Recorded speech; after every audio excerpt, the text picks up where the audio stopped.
What's up guys, it's Claudio from Visualmodo WordPress themes, and in today's video we're gonna learn how to add watermarks into our Canva designs, arts or photos, all into a simple, fast and effective method. But before I can continue, please take a moment to hit the subscribe button, like this video and share this content for a friend of yours.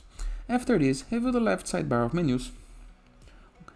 On your Canva design, click on apps and search for watermark and watermark maker. Here is the guide I'm looking for, this purple icon. Then you can change the text, for example, watermark, your logo type, your Instagram hashtag, your Instagram slash, your Instagram profile URL. You can enter even a logo in the case that you want instead of the text. You can change the symbol if you wish. You can change the font if you wish, the size of the font, the opacity of the font. You can change as well, all up to you. Okay, I think this one is okay.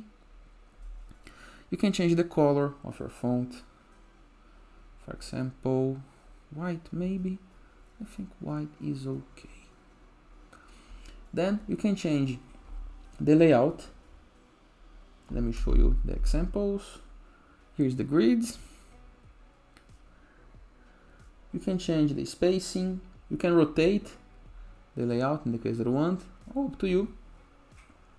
And number of watermarks or watermarks lines in the case that you wish, all up to you as well. Okay. After doing all the changes, you can upload to Canva or generate. Let's click on generate. And here is my watermarks. Let me upload to Canva so I can have this saved on my uploads. But I'm gonna make it different now. I'm gonna increase the spacing. I'm gonna increase the size.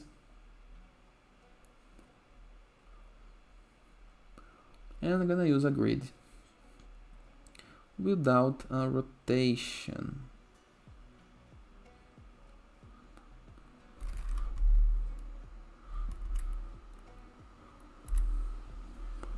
Just like this. Let me delete this one. Let's generate. And here's the result I got. And you can upload to Canva in order to use. Simple, right? And it is. I hope you guys enjoyed this video. Feel free to use the comment section below in the case that you have any question. And I'll see you guys tomorrow. All the best.